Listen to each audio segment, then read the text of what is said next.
The book of Ecclesiastes asks a very real question. What's the point of life? Why bother with any of it?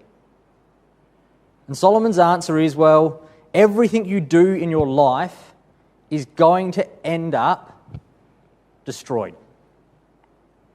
I was listening to a talk on this, and the speaker in that said, no matter what you do, in reality, your great-great-grandchildren or even your great-grandchildren are not going to know your name. Who can name the fourth president of the United States? A very important person in his day. You can look it up, but no one knows who he is. Everything you do in this mortal life is going to end. And that's where he starts. But by the end of the book, he says, well, what should we do in response to all of that? And he says, well, serve God, fear God and keep his commandments. Well, why? Why are we going to serve God and keep his commandments if all we're doing here is of no value in the end? And I think he comes to that partly in the chapter tonight, where he says that wisdom is good and more than wisdom, living wisely is of benefit and is going to have eternal advantage to us. And he comes to that, I believe, from his observation in chapter 3. In chapter 3, he goes through all of the things that there's a time for. For everything there is a season and a time for every matter under heaven. A time to be born and a time to die. A time to plant and a time to pluck up what is planted. A time to kill and a time to heal. All of these things, no matter what you do, you're going to have to move on to the next thing. You know, it might be very important to have breakfast, but by lunchtime you're going to eat again. All these things you're doing, your life is a cycle of things that just need to be repeated. But having observed all of that, he gets to verse 11. And he says there, speaking of God, he has made everything beautiful in its time. That in the doing of those things that are vain, there is a beauty to it. There might not be eternal value to it, but there's beauty in it while it lasts. And that's what God wants from us. He wants us to live a beautiful life for him. That although our lives, all the things we do might not amount to anything, although our grandchildren, our great-grandchildren might not know our names or what we've done, there is beauty in the eyes of God for the person who lives their life beautifully in his eyes. And hopefully we'll get to that, an observation of that tonight. And so he starts the chapter in verse 1, hardly surprising. A good name is better than precious ointment, and the day of death than the day of one's birth. A good name, a good reputation is good to have, but he says there that the conclusion of having that a good name is better than ointment, a good name is to be valued. Well, in that case, well, you're better to reach your death having preserved your good name than to have to be back at the day of your birth, where you have all the opportunity in the world to ruin your good reputation. Over in chapter 10, verse 1, he says, dead flies make the perfumer's ointment to give off a stench. So a little folly outweighs wisdom and honour. And so we need to be careful with how we live, to preserve our good name, both for those around us and our good name in the eyes of God. In verse 2 to 4, he gives us the advice of attending funerals. He says there, verse 2, it is better to go to the house of mourning than to go to the house of feasting. For this is the end of all mankind, and the living will take it to heart. Sorrow is better than laughter, for by sadness of face the heart is made glad. The heart of the wise is in the house of mourning, but the heart of fools is in the house of mirth. He says we need to consider our mortality. And one of the things I find interesting about verses like this, where it says, And, we can read it off and we can say, look, there's value in going to a funeral because you can take lessons from it. But do we actually do it? Like, I know for myself, I'll avoid going to funerals if I don't have to. I don't like them. They make me sad. But we should. We should go and actually consider our mortality. Because by considering our mortality, we can place a value on the time that we have. Solomon had all of the wealth in the world. He could do whatever he wanted, but death was coming for him. He's an old man as he writes Ecclesiastes, considering his life and going, I've built this, I've done this, and the whole lot was pointless. I've wasted my time. Time is all we have. Money comes and goes, all those other things come and go, but the time that we have to serve our God is passing. So I thought about this. I thought, well, what was the last funeral I went to? And it was that of Uncle John King.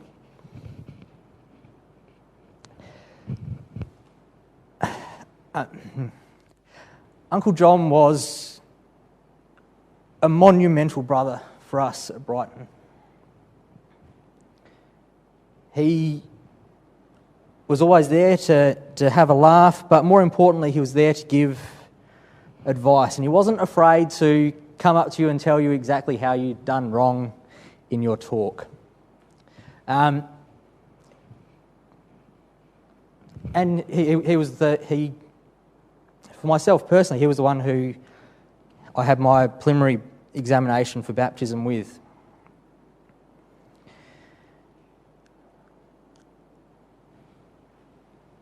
And I was thinking about this in preparing the talk, that at that time, when I was first baptised, there was a number of brothers in the ecclesia whose talks I listened to. When they were coming to speak, it would be great, this person's going to do a good talk. And we thought we could, in my mind, I was like, well, they're going to be there. They're still going to be there. And the number of those brothers who either are too old to really give a talk now or have passed on and are no longer active in the ecclesial world is really quite staggering. And that wasn't in reality that long ago. But that in considering the passing of those brothers or their incapacitation with old age, we can place value on what we have now, on the brothers that we have, brothers and sisters in the ecclesia that we have now, who can have a positive impact on us. And I think we all can also consider the impact of our own lives. What in our own life can we do to impact the ecclesia? And for someone like Uncle John, it was a lot at Brighton. He did a lot for our ecclesia. But he didn't get there by mistake. He didn't end up being able to help the ecclesia just at the end of his life with the experiences that he'd had.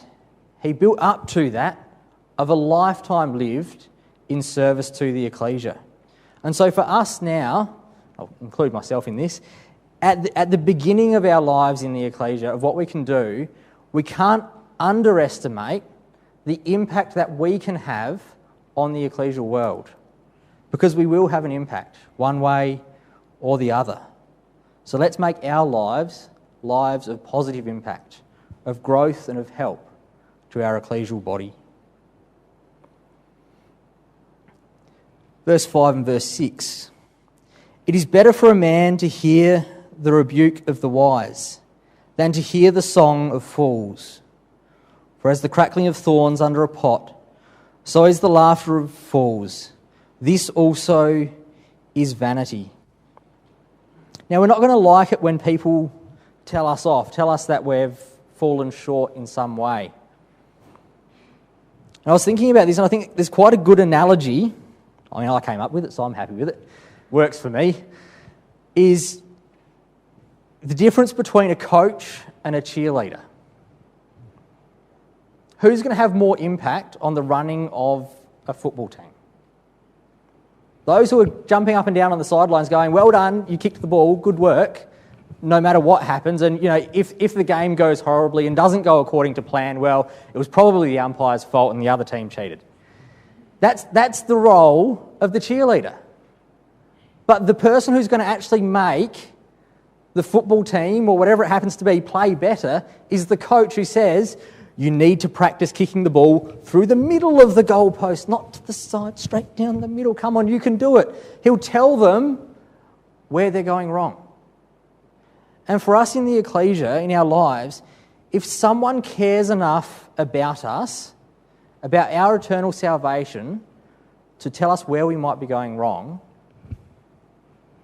we should give them the benefit of listening to them. They might be wrong, they might be right. But we should at least listen to the rebuke that's offered. It's there to help us. Verse 7. Surely oppression drives the wise into madness, and a bribe corrupts the heart. What is a bribe? Thinking about it. A bribe is a payment that is made to us to make us do something that we either know is wrong or that we don't want to do. It's a payment to go, look, do this, come on, just sneak this under the table, don't worry, we'll bribe our way through. And for us in our lives, we're going to be marketed to by the world to sell ourselves to the world, to sell ourselves to the flesh, to sell ourselves to our jobs, to our careers, to our houses, to whatever it might be. We're going to be asked to sell ourselves for that. For Eve in the garden, it was to eat of the tree of the knowledge of good and evil, and death came because of it. For Judas, it was 30 pieces of silver that he sold his master for. And for us, it could be any number of things. Any number of things that say to us, well, we'll give up on the kingdom for that. What's our price going to be? What career are you going to give up or are you going to take to put you on one side or the other of the kingdom? What sacrifices are you willing to make in your life? What sacrifices will you be unwilling to make? A bribe will corrupt our heart.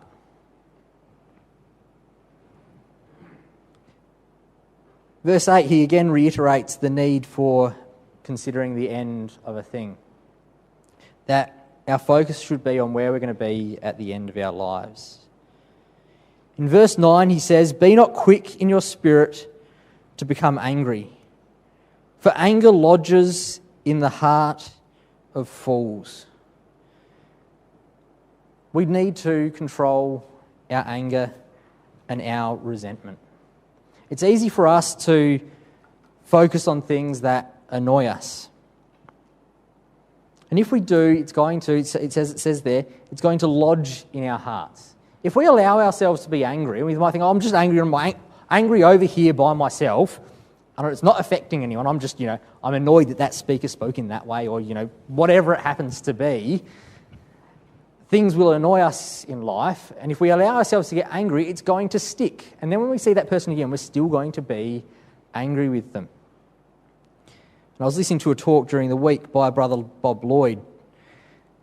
It happened to be the last one that he gave before he died. And he said that as soon as someone upsets him in some way, he prays for them. Because you can't be angry with someone you're praying for. And I thought that's a beautiful way to think about it, that especially within the ecclesial world, we are going to rub up against people the wrong way. People are going to rub up against us the wrong way. We are going to have cause to be angry and cause to be annoyed and cause to be frustrated with our brothers and sisters. But we want them in the kingdom. So don't allow yourself that time to be angry at them, because that's going to build up into resentment and it's going to stick around and it's going to be hard for you to have a proper relationship with them. Verse 10, this is a good one for us younger people to sort of point to the oldies in the back row there. Say not, why were the former days better than these? For it is not from wisdom that you ask this. there's no point, even if the good old days were good, they're past. Don't try and live your life going, if only it was 50 years ago, that time's been and gone. We can't get it back. We can't go back there. Don't waste your life on things that you can't control. Many things are going to be out of your control. Don't waste your life worrying about them. In Matthew 6, verse 34, Christ says to his disciples that sufficient to the day is the evil thereof. Things of the past and things of the future can't be controlled. What we can control is our time now. In verse 11, we sort of get to the key verse of our talk tonight. Wisdom is good with an inheritance, an advantage to those who see the sun. For the protection of wisdom is like the protection of money, and the advantage of knowledge is that wisdom preserves the life of him who has it. And so you see there that if we have wisdom, it gives us the advantage of preserving our life eternally. In verse 11, the New English translation has for that, wisdom, like an inheritance, is a good thing. And I believe that is the accurate rendering of that verse. Because we see there that wisdom is good in the same way that an inheritance is good. Because we've then got that comparison again in verse 12. For the protection of wisdom is like the protection of money. It's a comparison being made here. It might be good to go, right, if I had all the money in the world, or as people do, if I win the lottery, they'll go out and buy a lottery ticket every week just in case they might win.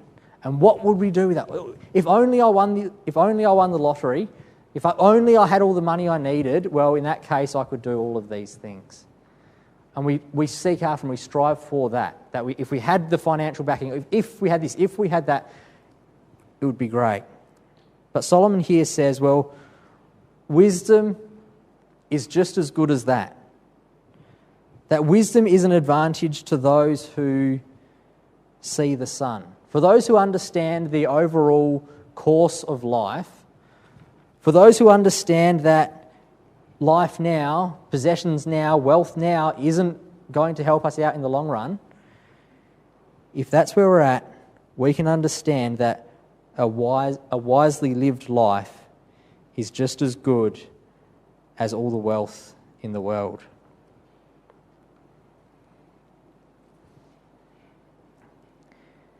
Verse 13, he goes on to consider that our life now is not going to be perfect.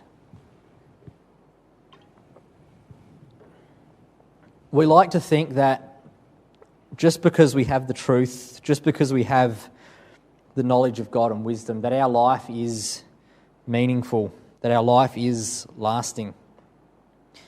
But our life now is subject to vanity. It is subject to failure and futility. Consider the work of God. Who can make straight what he has made crooked? God has established the world as it now is in a crooked way. And we might think, well, that's not fair. Why is this the case? Why is, whatever it might be, why is this the thing that hurts me? Well, if we come across to 2 Corinthians 12, we see the Apostle Paul struggled with this question. We see there, so 2 Corinthians 12, starting in verse 7.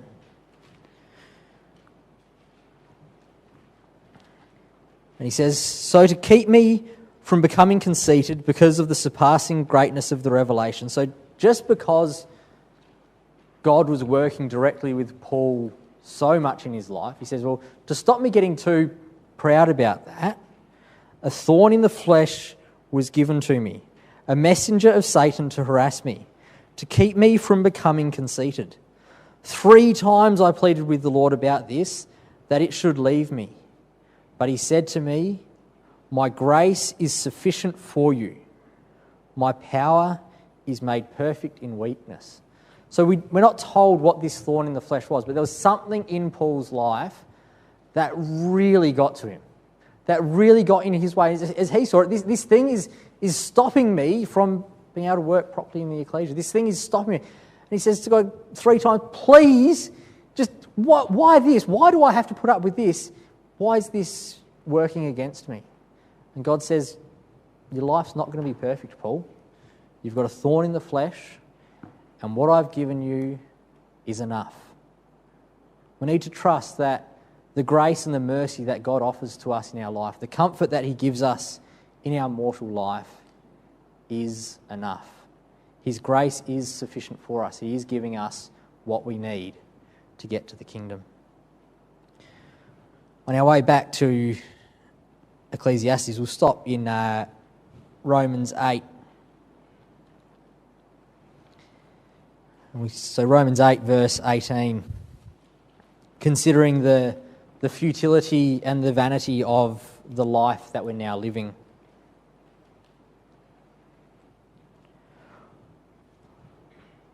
For I consider that the sufferings of this present time are not worth comparing with the glory that is to be revealed to us.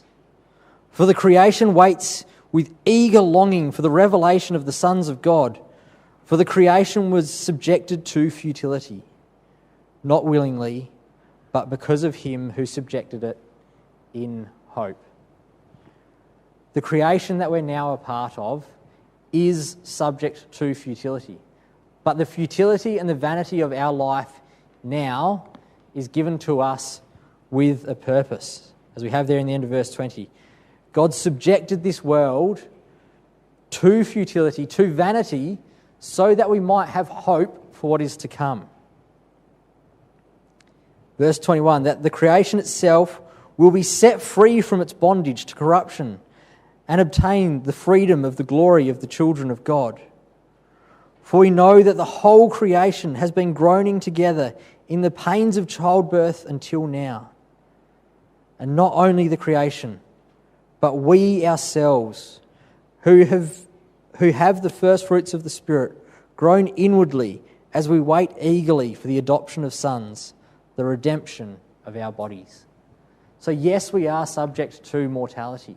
Yes, our lives are futile. Yes, our lives are going to have problems. They're going to have troubles. Don't be surprised when they come up. It's there to make us hope for a better time.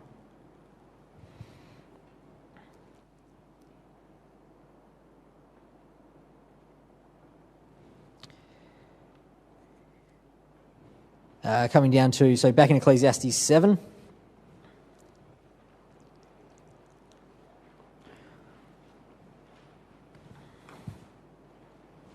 We have there a fascinating pairing of verses. Ecclesiastes 7, verse 16. Be not overly righteous, and do not make yourself too wise. Why should you destroy yourself? Be not overly wicked, neither be a fool. Why should you die before your time? So it seems to say here, don't be too good. Don't be too wise. Well, what's he really saying? In Ecclesiastes 1 and verse 16 and 17, Solomon considered himself to be overly wise. We see there, Ecclesiastes 1 verse 16, I said in my heart, I have acquired great wisdom, surpassing all who were over Jerusalem before me. And my heart has had experience of wisdom and knowledge. And I applied my heart to know wisdom and to know madness and folly. I perceived that this also is but a striving after wind. And so Solomon looked at his life and said, I am pretty smart. I am pretty wise. But what does he then go and do? He goes and does folly. And so, as I said at the start, we have a difference between wisdom and living wisely. Solomon had all the wisdom in the world, but he applied himself not in living wisely, but in living foolishly. If we go back to Deuteronomy 17. In Deuteronomy 17, we're given the advice that was to be given to the kings of Israel.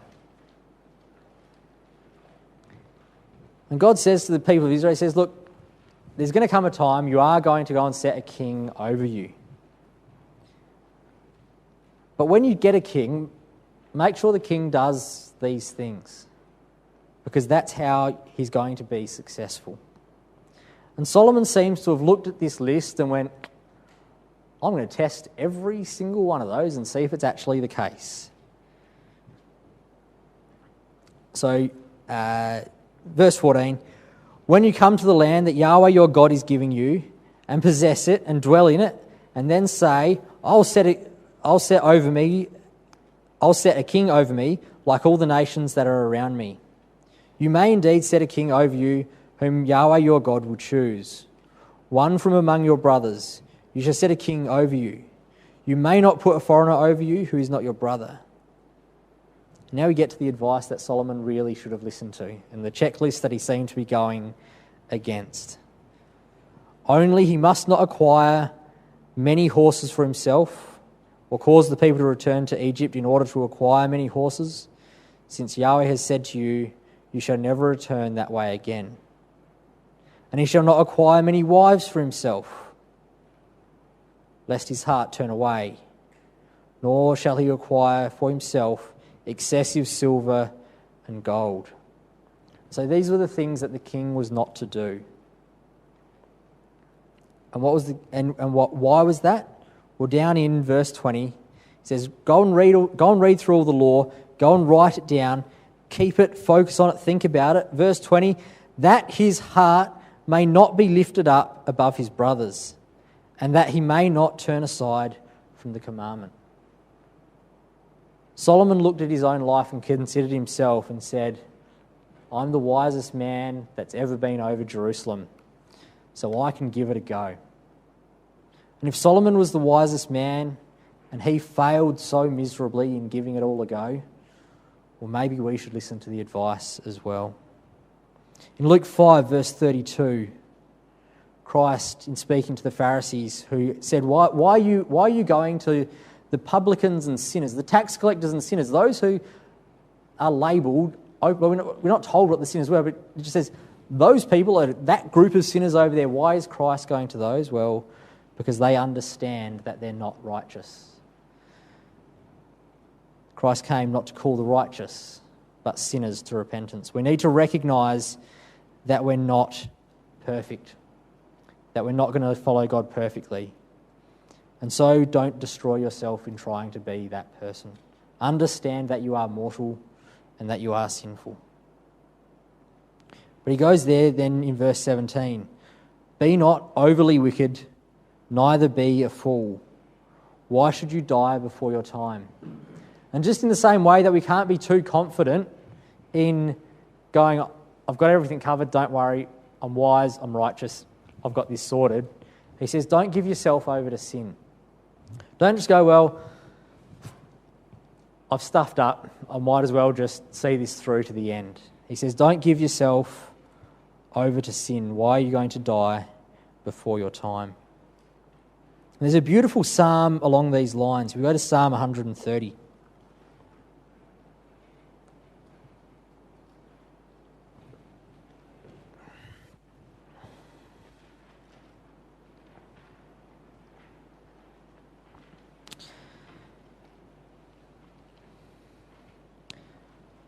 Psalm 130. Out of the depths I cry to you, O Yahweh. O Yahweh, hear my voice. Let your ears be attentive to the voice of my pleas for mercy. If you, O Yahweh, should mark iniquities, O Lord, who could stand? But with you there is forgiveness, that you may be feared. Because God can forgive us, and because God does forgive us, it's worth seeking that forgiveness. It's worth coming. If there was no way of salvation with God, we could ignore him. There'd be no point in serving. If there was no salvation with God, leave him to one side. Why bother? What's the worst that's going to happen? But because there is forgiveness, because there is salvation, we need to respect God. We need to come to him and we need to turn to him. And so we can't just leave our lives and focus on that. And he goes on to say there in verse 18, "It is good that you should take hold of this, and from that withhold not your hand. For the one who fears God shall come out of both of them." And so he says, take hold on this. This is something that's not vain. Following God and following his commandments is not vain. Seeking forgiveness, not giving up, not giving yourself over to wickedness is not vain. He says, take hold of this, and if you do, well, the one who fears God will come out of both of them.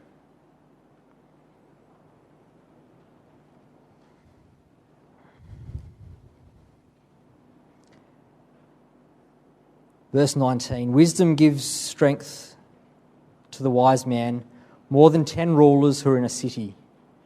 Surely there is not a righteous man on earth who does good and never sins." And so this is a summary of those previous verses.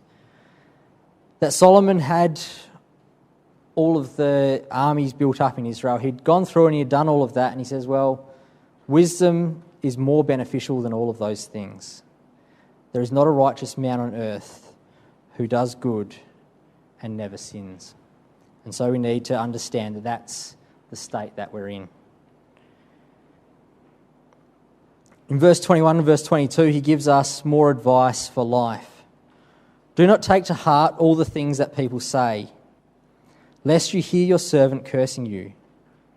Your heart knows that many times you yourself have cursed others." People are going to say horrible things about you from time to time.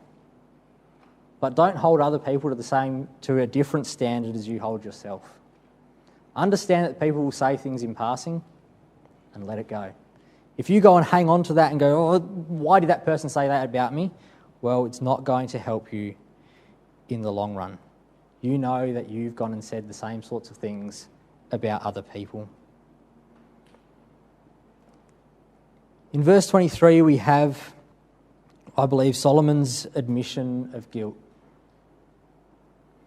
"All this I have tested by wisdom. I said, I will be wise, but it was far from me." Solomon had ignored all of God's commandments. He'd gone and done all the things that the kings were not supposed to do. And he says back in 1 verse 16, he says, I had complete understanding while I was doing all of these things. I knew what I was doing. Solomon knew that he was doing the wrong thing. He knew how he was doing the wrong thing. But he still chose to do it. And he thought he was being wise. He thought he was getting ahead in life. But in reality, when he considers his actions, the wisdom that he thought he had was far from him. And then we come to some interesting verses at the end of the chapter.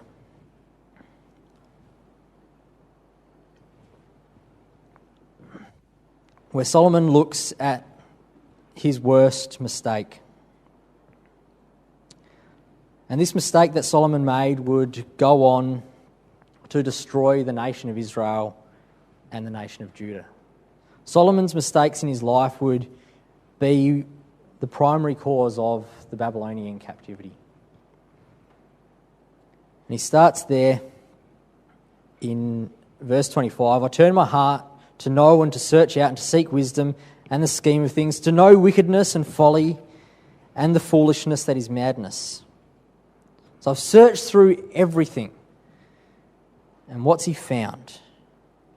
"And I find something more bitter than death, the woman whose heart is snares and nets and whose hands are fetters. He who pleases God escapes from her, but the sinner is taken by her."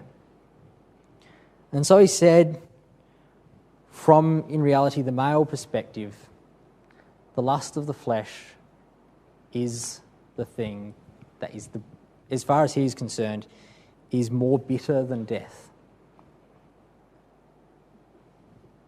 we have access to all of the lusts of the flesh that we might want to satisfy. And Solomon says, well, giving into that is more bitter than death, and that we need to fear God to escape from that. And he goes on considering this further. He says, verse 27, "Behold, this is what I found," says the preacher, "while adding one thing to another to find the scheme of things, which my soul has sought repeatedly, but I have not found. One man among 1,000 I found, but a woman among all these I have not found." Solomon had a massive problem with the women in his life. They were the cause that turned him away from God. If we come back to chapter 2, we see why was Solomon able to find one man among the 1,000? It was rare for Solomon to find a man who was of benefit and of use to him. But in all of his searching through all of the women in his life, he couldn't get there. And why was that? Well, it was what he was looking for in his relationship with them. Back in chapter 2, and starting at verse 8, we have there, "I also gathered for myself silver and gold and the treasures of kings and provinces. I got singers, both men and women, and many concubines, the delights of the sons of men." I believe the King James there has musical instruments, possibly. There's no good reason for that translation, really. It is wives, mistresses, or women is what that word there means. So he says there, I got singers, and then I got singers, both men and women, and many concubines, the delights of the sons of men. The New English translation has for that, and it puts it very, very clearly for us. "I acquired male singers and female singers for myself, and what gives man sensual delight, a harem of beautiful concubines. I was far wealthier than all my predecessors in Jerusalem, yet I maintained my objectivity. I did not restrain myself from getting whatever I wanted. I did not deny myself anything that would bring me pleasure.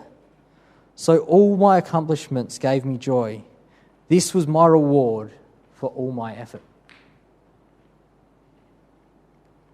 That's what Solomon filled his palaces with. He married 1,000 women, 700 wives, 300 concubines. He was on the throne for approximately 40 years. That's an average of a new wife in his life every 2 weeks for 40 years. When he says he gave himself over to pleasure and held nothing back, that's what he filled his life with. And if we come back to 2 Kings chapter 11, 2 Kings chapter 11, we have a further discussion of this. "Now King Solomon loved many foreign women, along with the daughter of Pharaoh, Moabite, Ammonite, Edomite, Zidonian, and Hittite women, from the nations concerning which Yahweh had said to the people of Israel, 'You shall not enter into marriage with them, neither shall they with you, for surely they will turn away your hearts after their gods.' Solomon clung to these in love." God had clearly said, if you go and follow after these people, they are going to turn away your heart from me. And what did Solomon go and do? He went after as many of them as he could get. 700 wives, 300 concubines from all of the nations round, all the nations that God had said, don't go to those people, don't go to people like that, because if you do, they will lead you away from me. Verse 3, he had 700 wives who were princesses and 300 concubines, and his wives turned away his heart.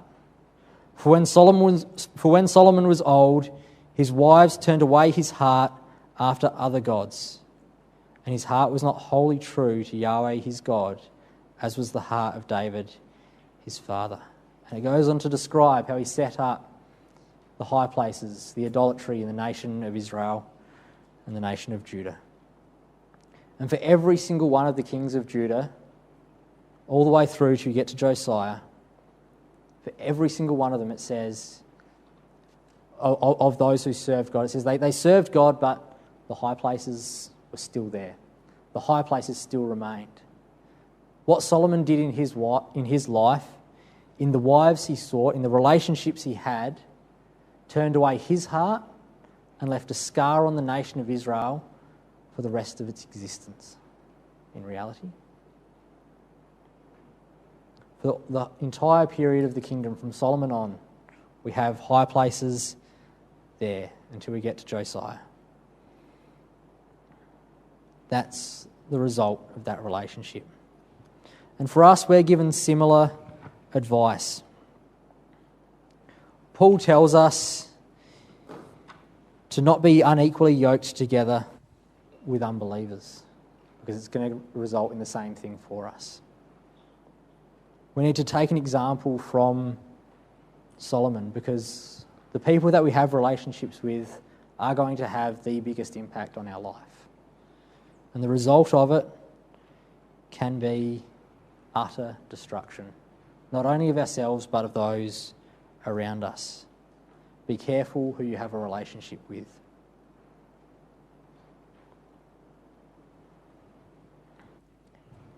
And so to conclude, I want to come across to 2 Corinthians 4. We've considered tonight our own mortality. We've considered that our life is passing, and that the thing that we should do with our time is to live wisely before God. 2 Corinthians 4, starting in verse 7. But we have this treasure in jars of clay, to show that the surpassing power belongs to God and not to us. But we are afflicted in every way, but not crushed, perplexed, but not driven to despair, persecuted, but not forsaken, struck down, but not destroyed, always carrying about in the body the death of Jesus, so that the life of Jesus may also be manifest in our bodies. For we who live are always being given over to the death of Jesus, over to death for Jesus' sake, so that the life of Jesus may be manifested in our mortal bodies. Consider what God has given to us. Consider the treasure that we hold and the hope that we have in our mortal, dying bodies. Our life now is vain. Our life now is passing. It will come to an end. But we've been given treasure to possess and to demonstrate in our mortal bodies. Verse 16, so we do not lose heart. Though our outer self is wasting away, our inner self is being renewed day by day. For this light momentary affliction is preparing for us an eternal weight of glory beyond all comparison. Our life now is vain. The hope of the future is powerful and weighty, an eternal weight of glory beyond all comparison. As we look not to the things that are seen, but to the things that are unseen. For the things that are seen are transient. They're vain, they're passing. But the things that are unseen are eternal. God bless.